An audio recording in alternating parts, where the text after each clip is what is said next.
ہمارے ہاں نا معاشرے کے اندر کچھ چیزیں ایسی ہیں جو آہستہ آہستہ زور پکڑتی جا رہی ہیں. ان میں سے ایک چیز ہے خود غرضی، خود پسندی، اپنی ذات اور اپنی سوچ کے دائرے میں بند رہنا. وہ اقبال نے جو کہا تھا نا، اگرچہ بت ہیں جماعت کی آستینوں میں پر مجھے ہے حکم اذان لا الہ الا اللہ. میں نے دیکھا ہے ہماری اپنی جو چھوٹی چھوٹی جماعتیں بن جاتی ہیں وہ اپنے اپنے خول میں بند ہو جاتی ہیں. انہیں خیر اپنے پاس نظر آتی ہے، جو پیچھے لگے ہوتے ہیں ان میں نظر آتی ہے، نہ ادھر نظر آتی ہے معاذ اللہ اور نہ ادھر. خود غرضی، خود پسندی، اپنی ذات کے دائرے میں بند رہنا محدود کر دیتا ہے انسان کو. خدا مجھے ایسی خدائی نہ دے کہ اپنے سوا کچھ دکھائی نہ دے. اور پھر اس کا لوگوں نے ایک اور ترجمہ کر لیا ہے اپنے آپ کو سمجھانے کے لیے، اپنی طبیعت کو لگانے کے لیے ایک اور ترجمہ کر لیا. وہ ترجمہ کیا ہے؟ وہ کہتا ہے کہ میں کسی کے ذاتی معاملات میں دخل نہیں دیتا. ذاتی معاملات میں دخل دینا اور ہے، اور کسی پریشان حال کی پریشانی کو دور کرنا اور ہے. کسی شخص کے ذاتی معاملات میں دخل دینا اور ہے، اور گرتے ہوئے کا ہاتھ تھامنا اور ہے. اب لوگوں نے پتہ کیا کیا ہے؟ یہ دخل نہیں دیتا، اس کا مطلب پتہ کیا ہے؟ کوئی قرضے میں ڈوبا ہوا ہے تو اس کا ذاتی معاملہ ہے، وہ میرا معاملہ نہیں ہے. کوئی آدمی دکھوں میں گھیر گیا ہے تو کہتے ہیں اس کا ذاتی معاملہ ہے. اب ذاتی معاملے کا یہ ترجمہ کیا لوگوں نے. میرے رسول کریم علیہ السلام نے دین کو اتنا کھول کر بیان کیا، اتنا کھول کر بیان کیا. مسلم شریف کی یہ حدیث شاید اس درجے کی بات دوسری کہیں مل ہی نہیں سکتی. رسول پاک علیہ السلام نے فرمایا قیامت کے دن رب کریم ایک بندے سے فرمائے گا کہ میں بھوکا تھا تو نے مجھے روٹی کیوں نہیں دی؟ اللہ فرمائے گا میں پیاسا تھا تو نے پانی نہیں پلایا، میں بیمار تھا تو تیمارداری کرنے نہیں آیا. بندہ عرض کرے گا مولا تو کھانے سے، پہننے سے، پینے سے، بیمار ہونے سے بے نیاز ہے، یہ کیسے ہو گیا؟ تو رب کریم فرمائے گا وہ تیرے پڑوس میں جو میرا بندہ بیمار تھا، وہ جو بھوکا اور پیاسا تھا، تو بس تجھے سمجھ ہی نہیں آئی. اتنے بڑے لفظ آپ کو حدیث میں دوسرے، اور صحیح مسلم کی حدیث ہے، فرمایا میں بھوکا تھا، میں پیاسا تھا. تو جب آپ کسی کے ذاتی معاملات میں مداخلت کرتے ہیں تو آپ کو پریشانی اٹھانی پڑتی ہے، لیکن نیکی ہوتی تب ہے جب آپ پریشان ہوتے ہیں. جب آپ کسی کا ذاتی معاملہ لیتے ہیں نا، ہمارے یہاں پتہ کیا حال ہے؟ وہ پیر صاحب باقی تو ہر معاملے میں مرید سے توقع رکھتے ہیں کہ وہ میرے ہر معاملے میں دخل اندازی کرے. یعنی میں اگر روڈ پہ نکلوں تو استقبال بھی کرے، اور میں چندے کا اعلان کروں تو چندہ بھی دے، میری جماعت کو بھی آگے بڑھائے. لیکن اس کا کوئی مسئلہ ہے تو پھر اس کا ذاتی ہے. جو لوگ آپ کے دائیں بائیں ہوتے ہیں نا، آپ کے خدمت گزار ہوتے ہیں، آپ کے ساتھ اٹیچ ہوتے ہیں، ان کے اگر اوپر غربت آتی ہے، پریشانی آتی ہے، آزمائش آتی ہے، تکلیف آتی ہے، تو وہ ان کا ذاتی معاملہ نہیں. میرے نبی پاک نے اسے ذاتی معاملہ نہیں کہا. حضرت ربیعہ بن کعب کی وہ حدیث تو سارے لوگ سناتے ہیں کہ وضو کرایا کرتے تھے تو نبی پاک نے فرمایا کچھ مانگ لے. انہوں نے جنت میں نبی پاک کا پڑوس ہی مانگ لیا، یہ بخاری میں موجود ہے. لیکن وہ والی حدیث بھی پڑھو کہ جب نبی پاک نے انہیں کہا کہ ربیعہ تو مجھے وضو کراتا رہتا، شادی کیوں نہیں کرتا؟ حضور نے نہیں فرمایا کہ اس کا ذاتی معاملہ ہے، میں شادی کراؤں گا، میں اس کام میں کیوں آؤں گا، شادی کیوں نہیں کرتا؟ اس کی حضور کوئی کاروبار نہیں، کوئی معاملہ نہیں، کوئی رنگ روپ نہیں، اور آپ کی خدمت سے بھی رک جاؤں گا. کہتے ہیں حضور خاموش ہو گئے. اگلے دن پھر پوچھا نکاح کیوں نہیں کرتے؟ میں نے کہا حضور نہ کاروبار ہے، نہ گھر ہے، نہ مکان ہے، نہ رنگ روپ ہے، کون رشتہ دے گا؟ جب میں یہ کہہ کے باہر نکلا نا حضور خاموش ہو گئے، تو میرے دل میں خیال آیا ربیعہ تو بحث کیوں کرتا ہے؟ اور ان کو بتاتا ہے جنہیں اللہ نے سارا کچھ ہی عطا فرمایا ہوا ہے. حضور کہتے ہیں شادی کیوں نہیں کرتا؟ تو چپ کر کے کہہ دے محبوبہ جیسے دل کرتا ہے ویسے کر دے، تو آگے سے دلیلیں دیتا پھرتا ہے. یہ بھی کو بات ہوئی. فرماتے ہیں اگلے دن میں نے ارادہ کر لیا، حضور نے اگر آج کہا تو کہہ دینا یا رسول اللہ جیسے دل ہو کرے. میں نے وضو کرایا، میرا خیال تھا حضور یہاں روک کے کہیں گے، یہاں روک کے کہیں گے، پر حضور نے آج بات ہی کوئی نہ کی. میں دیر تک سوچتا رہا یہاں کہیں گے، یہاں کہیں گے، پر آج حضور نے بات ہی نہ کی. میں پچھتا رہا تھا کہ 2 دن موقع ملا میں نے ضائع کر دیا. فرماتے ہیں وضو پورا کرا کے جب میں باہر نکلا، دروازے تک پہنچا تو محبوب نے آواز دی. بات سن میں ٹھہر گیا. فرمایا شادی کیوں نہیں کرتے؟ کہتے ہیں میرا تو دل پھولوں کی طرح کھل اٹھا. میں نے کہا یا رسول اللہ جیسے دل کرتا ہے کرا دے. نبی پاک علیہ الصلوۃ والسلام نے فرمایا فلاں قبیلے کے سردار کے پاس جا، اسے کہا اپنی بیٹی کا نکاح تیرے ساتھ کر دے. کہتے میں گیا، تھوڑی دیر کے لیے توقف کیا انہوں نے، لیکن پھر وہ راضی ہو گئے. میں واپس آیا، سنو یہ جی اس کا ذاتی معاملہ ہے، لیکن نبی پاک نے دیکھا کہ اس کو ضرورت ہے میری، اس کا نکاح نہیں ہو رہا، گھر نہیں آباد ہو رہا، تو حضور نے پورا کردار ادا کیا. میرے محبوب کریم علیہ الصلوۃ والسلام نے حضرت حارثہ بن نعمان کو بلایا. فرمایا تیرا ایک مکان خالی ہے؟ کہ یا رسول اللہ ہاں. فرمایا یہ میرے ربیعہ کو دے دے، اس میں رہا کرے گا، دلہن کو لائے گا. حضرت بریدہ اسلمی کو بلایا. فرمایا کہ کھجور کی گٹھلی کے برابر سونا چاہیے. یا رسول اللہ کس لیے؟ فرمایا میرے اس غلام نے اپنی بیوی کو حق مہر دینا ہے. حضرت سیدنا عثمان غنی کو بلایا، تیسرے صحابی. فرمایا ایک مہینے کا بندوبست تو نے کر کے دینا ہے. حضور کس لیے؟ فرمایا میں نے اپنے غلام کا ولیمہ کرنا ہے، بکرے کا بندوبست کر. ساری تیاریاں کر کے دی. حضرت ربیعہ کہتے ہیں جب میں دلہن بیاہ کے گھر لایا تو میرے دوست یار رشتہ دار مبارک دینے آئے کہنے لگے تیری کیا بات ہے، شادی بھی اعلیٰ خاندان، ولیمہ بھی، اور کھجور کی گٹھلی کے برابر حق مہر بھی۔ تو حضرت ربیہ رو پڑے، فرمانے لگے میں تو کالا کلوٹا حبشی غلام تھا، سلام بھی کوئی نہیں لیتا تھا، مجھے مبارک نہ دو، میرے مصطفیٰ پہ درود و سلام پڑھو۔ یہ سارا حضور کا کرم ہے۔ کہتے ہیں اس کا ذاتی معاملہ ہے، بھئی سارا دن تیرے ساتھ رہتا ہے، اٹھتا بیٹھتا ہے، تیری نوکری کرتا ہے، تو نے کبھی پلٹ کے دیکھا ہی نہیں، تو نے کبھی اشک شوئی نہیں کی، تو نے اتنا ٹائم ہی نہیں دیا کہ تیرے کندھے پہ سر رکھ کے رو سکے، تیری توجہ ہی نہیں۔ نبی رحمت علیہ السلام دائیں بائیں والوں آگے پیچھے والوں کا خیال رکھتے، جہاں جس کو ضرورت ہوتی حضور اس کی ضرورت میں پہنچتے، اشک شوئی کرتے، نبی پاک پیار کرتے۔ نبی کریم سید عالم صلی اللہ علیہ وسلم دائیں بائیں آگے پیچھے خیال رکھتے، کس کو کس وقت کس انداز میں کتنی حاجت ہے۔ حضرت مقداد حضور کے غلام ہیں، وہ کہتے ہیں میں تھا اور میرے ساتھ 2 صحابہ اور تھے، ہمیں بھوک لگ گئی، مدینے میں نا کچھ قحط کا سما تھا، کئی دنوں سے بارش نہیں ہوئی تھی، فصلیں نہیں پکی تھی۔ فرماتے ہیں بھوک نے بڑا ستایا، ہمارا یہ طریقہ تھا کہ جب ہمیں شدید بھوک لگتی تھی تو ہم کسی صحابی سے کوئی مسئلہ شرعی مسئلہ دریافت کرتے تھے۔ یہ اب جا کے ہر قاری صاحب پہ ہر امام صاحب پہ فیٹ نہ کر دینا بات، آپ باتیں سنتے ہیں پھر ترجمے اپنی مرضی کے کرتے ہیں، جا کے ہر مولوی صاحب پہ فیٹ نہ کر دینا۔ کہتے جب مسئلہ پوچھتے تھے نا کسی صحابی سے تو پہلے روٹی کھلاتا تھا پھر مسئلہ بتاتا تھا۔ اب میں پہلا وضاحت کر لی یہ گل دی آپ، اس لیے میں نے اگلی بات بعد میں کی ہے، کیونکہ آپ نے اسی حساب سے روٹی کھلانی ہے نا، جس حساب سے اپنے امام کو تنخواہ دیتے ہو اسی حساب سے روٹی کھانی ہے نا اس بیچارے۔ تو فرمانے لگے کہ جب نہ ہم کسی شخص سے کسی صحابی سے مسئلہ پوچھتے نا تو پہلے وہ، اس لیے یہ جو آستانوں پہ لنگر ہوتا ہے، یہ جو بزرگان دین خانقاہوں پہ لنگر رکھتے ہیں، یہ صحابہ کا طریقہ ہے کہ جس کو دین بتایا جاتا تھا اسے پھر لنگر بھی کھلایا جاتا ہے۔ بہت سارے لوگ اس کا مذاق اڑاتے ہیں کہ یہ کیا ہے، بھئی یہ رسول اللہ کی سنت ہے، صلی اللہ پڑھیے درود صلی اللہ، چلے جنہوں نے پہلے نہیں پڑھا وہ بھی شامل ہو جائے، پڑھے صلی اللہ تعالی علیہ وسلم۔ فرماتے ہیں اس دن بڑی بھوک لگی، 3 دوست تھے ہم، 3 صحابہ تھے، ہم نے حضرت ابوبکر صدیق کو گلی میں کھڑا کر لیا۔ سب صحابہ کے حالات کچھ نہ کچھ ان دنوں میں نا ٹائٹ تھے، کمزوری تھی، چونکہ فصلیں نہیں تھی، بارشیں نہیں تھی۔ ابوبکر ایک مسئلہ پوچھنا ہے، کہتے کھڑے کھڑے جناب صدیق اکبر نے کہا پوچھو، پہلے روٹی بھی ساتھ پوچھتے، کہنے لگے چلو پوچھو، کہتے مسئلہ پوچھا اور بتا کے رخصت ہو گئے۔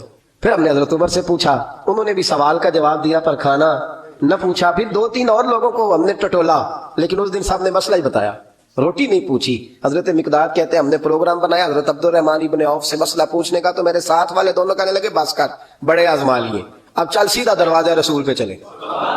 اب مسئلہ پوچھنا ہے تو ان سے پوچھنا ہے جن سے سن کے ساری دنیا مسئلے بتاتی ہے، انہی سے پوچھتے ہیں، ڈائریکٹ چلتے ہیں۔ کہتے ہیں ہم آئے مسجد نبی میں، حضور بیٹھے تھے، حضرت مقداد کہتے ہیں ہماری بکریوں کے تھنوں میں دودھ خشک ہو گیا تھا، حضور تشریف فرما تھے، السلام لی، دست بوسی کی، اتحیات میں بیٹھ گئے، حضور ایک مسئلہ پوچھنا تو حضور مسکرائے، فرمانے لگے لگتا ہے بھوک لگ رہی ہے تم تینوں کو، مجھے مسئلے کی سمجھ آ گئی، بھوک لگی ہوئی ہے یا رسول اللہ بڑی؟ فرمایا میری 4 بکریاں ہیں اور اللہ نے فضل کیا، قحط میں بھی ان کے تھن دودھ سے بھرے ہوئے ہیں۔ فرمایا جاؤ، 3 تم ہو، چوتھا میں ہوں، اس طرح کرنا، 3 بکریوں کا دودھ تم پی لینا، 1 کا میرے لیے لے آنا۔ کہتے ہیں یا رسول اللہ ہم پی آئے، تو حضور نے فرمایا رکو، جب تک تمہارا دل کرے میرے مہمان بن سکتے ہو۔ فرماتے ہیں ہم 3 دن نبی پاک کے مہمان رہے، صبح و شام 4 بکریوں کا دودھ ہوتے، 3 کا پی لیتے، 1 پیالہ حضور کے لیے رکھ لیتے۔ فرماتے ہیں تیسرا دن آیا نا، حضرت مقداد کہتے ہیں وہ تو سو گئے دودھ پی کے، پر وہ جو نبی پاک کے لیے پڑا تھا نا، میری بار بار توجہ اس کی طرف جاتی، بار بار، اور میرے اندر سے آواز آتی کہ حضور کو تو بڑی خدمت کرتے ہیں صحابہ، تو حضور نے تو شاید کچھ اور کھا لیا ہو تو پی نہ لوں، پی نہ لوں۔ کہتے ہیں کئی دفعہ میں نے روکا پر میں نہ ہی اپنے آپ کو روک سکا، میں پی گیا حضور کے حصے کا بھی دودھ۔ جب میں پی گیا وہ دودھ، کہتے ہیں اب پینے کے بعد جو پریشانی ہوئی وہ زیادہ تھی، دل میں خیال آیا اگر حضور ناراض ہو گئے کہ بھئی تمہیں تمہارے حصے کا دودھ دیا تھا، مسلسل 3 دن سے مل رہا ہے، پھر کیوں پیا؟ اور حضور ناراض ہو گئے تو گرا جو ان کی نگاہ سے وہ سنبھل نہیں سکتا۔ فرمانے لگے اسی پریشانی میں میں تھا کہ حضور آ گئے، اب تو میرا وجود کانپنے لگا۔ سرکار سیدھے اس پیالے کی جانب گئے جس میں دودھ ہوتا تھا۔ فرماتے ہیں نبی پاک نے نہ اٹھایا کپڑا، اٹھایا برتن، دودھ نہیں تھا۔ حضور نے پوچھا نہیں کون پی گیا، بلکہ نبی پاک نے ہاتھ اٹھایا کہ اللہم اطعم من اطعمنی واسقی من سقانی، یا اللہ جو مجھے کھلائے تو اسے کھلا، جو مجھے پلائے تو اسے پلا۔ حضرت مقداد کہتے ہیں میں نے کہا اوہ یہ تو بڑی قیمتی دعا مل رہی ہے، بکریاں میری جو بکریاں تھیں وہ تو پہلے نہیں دودھ دے رہی، تھنوں میں دودھ خشک ہے، اور اتنی بڑی دعا کہ جو کھلائے اسے کھلا، جو پلائے اسے پلا۔ نبی کریم علیہ السلام کی دعا سنی تو کہتا میں بستر کے اندر منہ دیا ہوا تھا، جھٹ سے میں نے کپڑا اتارا، چھری پکڑی اور اپنے باڑے میں چلا گیا کہ ایک بکری ذبح کر کے لاتا ہوں، حضور کو کھلاتا ہوں تاکہ یہ دعا مجھے مل جائے کہ یا اللہ جو مجھے کھلائے تو اسے کھلا۔ فرماتے ہیں میں بکریوں کے باڑے میں گیا، جن بکریوں کو کئی دن ہو گئے تھے دودھ نہیں دیا تھا، جیسے میں نے چراغ جلایا میں حیران ہو گیا کہ سب کے تھن دودھ سے بھرے ہوئے۔ کہتے میں نے 3-4 بکریوں کا دودھ دھویا، برتن میں بھرا، محبوب کی بارگاہ میں لایا، کہتے حضور نے خوش ہو کے پیا۔ جب پی لیا نا نبی کریم نے تو حضور فرمانے لگے چل میں نے تیرا لایا پی لیا، اب یہ بتا میرا کس نے پیا تھا؟ اب وہ والی بات کرنا جس کے گچھے سے لچھے جڑے نور کے، ان ستاروں کی نزہت پہ لاکھوں سلام، ان کے خطبے کی ہیبت پہ کروڑوں درود، ان کی باتوں کی لذت پہ لاکھوں سلام، جس کی تسکین سے روتے ہوئے ہنس پڑے، اس تبسم کی عادت پہ فرمایا بتا میرے والا کس نے پیا؟ کہا یا رسول اللہ بڑا روکا اپنے آپ کو، پر محبوب آپ کی بکریوں کے دودھ کی لذت ہی کیا ہے؟ حضور نہیں روک سکا تو محبوب کریم فرمانے لگے اچھا اکیلے پی گئے ہو، جا پھر دودھ بھی تو میرا پی گیا ہے، اور میں تیرے لیے پھر دعا کرتا ہوں کہ یا اللہ اس نے مجھے پلایا تو اسے پلا، اس نے مجھے کھلایا تو اسے کھلا۔ نبی کریم ہر اس شخص کا خیال رکھتے جو بھوکا ہوتا، جو پیاسا ہوتا، جو کمزور ہوتا، تھوڑا تھوڑا دائیں بائیں دیکھ، یہ حضور کی سیرت کا بہت بڑا پہلو ہے، تھوڑا دائیں بائیں آگے پیچھے ضرور دے۔ یقیناً جب آپ کسی کے کام آتے ہیں تو آپ کو آزمائش سے گزرنا پڑتا ہے، یقیناً۔ میں نے اپنے دور میں یہ منظر دیکھا ہے، اگر آپ ہاتھ پھیلا رہے ہیں تو آپ مانگنے والے ہیں، اور اگر آپ ہاتھ نہیں پھیلا رہے تو لوگ کہتے ہیں پتہ نہیں کوئی تو چکر ہوگا، اگر آپ سوال نہیں کر رہے تو پھر لوگ کہتے ہیں کوئی تو ایسا کھاتا ہوگا جہاں سے دولت، یعنی کوئی ایسی سمت نہیں جہاں آپ محفوظ رہ سکیں۔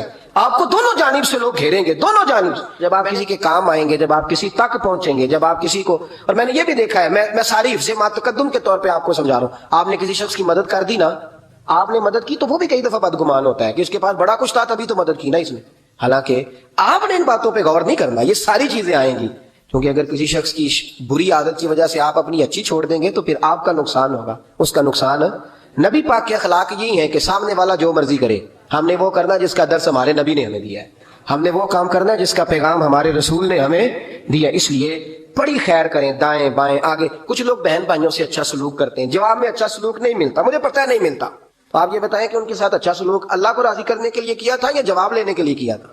آپ نے نہیں دیکھنا کہ سامنے والا کیا کر رہا ہے، آپ نے یہ دیکھنا ہے کہ اللہ کس بات میں راضی، اللہ کے رسول کس بات میں راضی، میری آخرت کا نفع کس چیز میں ہے، میری روح کو، میرے ضمیر کو اطمینان کیسے ہے، یہ تصور رکھ کے جب خیر کریں گے تو پھر اللہ بڑی ہی بھلائی عطا کرے گا۔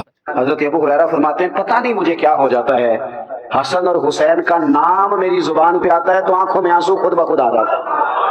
لیکن جب مدینہ طیبہ میں امام حضرت عثمان غنی کے گھر پہ حملہ ہوا تھا نا، تو حضرت مولا علی نے یہ نہیں کہا تھا دروازہ اندر سے بند کر لو، بلکہ حضرت امام حسن اور حسین کے ہاتھوں میں تلواریں دے کے حضرت شیر خدا نے حضرت عثمان غنی کے دروازے پہ کھڑے کر کے کہا تھا پتر خبردار کوئی عثمان کے گھر میں داخل نہ ہونا پائے۔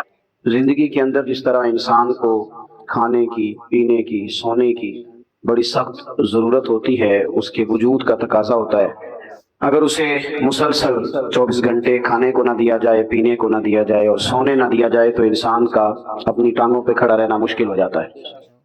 اسی طریقے سے اگر کسی شخص کو سانس میں دشواری ہو جائے تو وہ بھی اپنی زندگی کے لیے بہت ساری آزمائش کا شکار ہو جاتا ہے۔ جس طرح زندہ رہنے کے لیے کھانے کی، پینے کی، سونے کی اور سانس لینے کی ضرورت ہے نا، میری طرف دیکھیے گا، اسی طرح خوشگوار زندگی گزارنے کے لیے محبت کی بھی بڑی ضرورت ہے۔ گھر میں سارا کچھ موجود ہو، اولاد بھی ہو، مال بھی ہو، گھر بھی اچھا بنا ہوا ہو، ساری نعمتوں سے آپ کا فریزر بھرا ہوا ہو، ہر شے گھر میں موجود ہے، بس میاں بیوی کا آپس میں رشتہ پیار کا نہیں، تو ساری چیزیں ہونے کے باوجود انسان اپنے آپ کو تکلیف میں محسوس کرتا ہے۔ گھر کچا ہو، اس میں ضرورت کی چیزیں بھی پوری نہ ہوں، لیکن گھر میں بسنے والے ایک دوسرے سے محبت کرتے ہوں تو کچے گھر میں بھی سکون کی نیند آیا کرتی ہے۔ آپ کی نوکری، آپ کی جاب اگر آپ کے اپنے ہی شہر میں ہے اور سیلری پیکج بھی بڑا ہی اچھا ہے، الاؤنسز بھی ملتے ہیں، جانا آنا بھی آسان ہے، آپ ساری سہولیات آپ کو وہاں مل رہی ہیں، پر جو وہاں عملہ رہتا ہے اس عملے کے ساتھ آپ کا محبت کا تعلق نہیں، تو ساری آسانیوں کے باوجود بھی سارے لوگ سمجھا رہے ہوتے ہیں کہ جناب کیوں چھوڑ رہا ہے نوکری، تو بندہ کہتا ہے کیا بتاؤں وہاں میری مخالفت ہو گئی، بدمزگی ہو جاتی ہے۔ محبت موجود نہ ہو تو انسان کسی جگہ بھی اس کا وقت ٹھیک نہیں گزرتا۔ آپ کوئی بھی کام ہے اپنے اوپر بوجھ بنا کے کرتے ہیں تو وہ کام آپ کو تھکا دیتا ہے، وہ تکلیف میں مبتلا کر دیتا ہے، لیکن اگر آپ کا کام شوق بن جائے تو، آپ اس کام کو محبت کے ساتھ کریں تو وہی کام آپ کے لیے سکون کا باعث بن جاتا ہے۔ اس لیے دین اسلام جب بھی بات کرتا ہے محبت کی بات کرتا ہے۔ دین اسلام کا اگر کوئی دوسرا نام رکھنا چاہے تو دین محبت رکھا جا سکتا ہے، والذین آمنوا اشد حبا للہ، فرمایا جو لوگ ایمان لے آئے وہ تو رب سے بھی شدید ہی محبت کرتے ہیں، شدید پیار اپنے رب سے۔ یہ جو لمبے لمبے سجدے ہوتے ہیں نا، یہ اللہ سے محبت ہو پھر ہوتے ہیں۔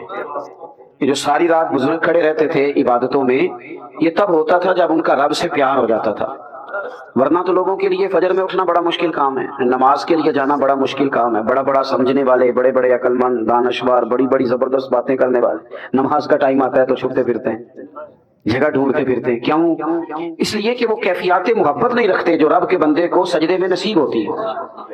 تو اللہ کے ساتھ محبت، اور پھر حضور نے تو بات ہی ختم کر دی، فرمایا ہر شے سے بڑھ کر مجھ سے پیار نہیں کرو گے تو تمہارا ایمان ہی مکمل نہیں ہوگا۔ اللہ کے محبوب سے محبت یعنی انسان کا نا تھوڑا انداز پیار والا ہو جائے، اس نے بولنا تو ہے ہی، چلنا تو ہے ہی، تو تھوڑا لہجوں میں محبت ہو جائے۔ ہمارے یہاں نا مفت میں لوگ ناراض ہیں، بلا وجہ لوگ ٹینشن میں، بہت سارے لوگ ہیں جان بوجھ کے تلخ ہو گئے، فلانا بھی غلط ہے، فلانا بھی غلط ہے، فلانی جماعت بھی بری ہے، فلانے بھی برے ہیں۔ وہ بلا وجہ ہی کچھ چند نفسیاتی باتیں یاد کر کے خود بخود ہی پریشان ہو جاتے ہیں، اور وہ اپنے اوپر کچھ چیزیں ایسی طاری کر لیتے ہیں کہ ان کے لہجے میں پیار نہیں رہتا۔ ہر شخص کو تنقید کی عینک سے دیکھنا ضروری نہیں ہوتا کہ مٹی سامنے والے کے چہرے پہ پڑی ہو، کئی دفعہ عینک کے شیشے بھی پڑ جاتی ہے۔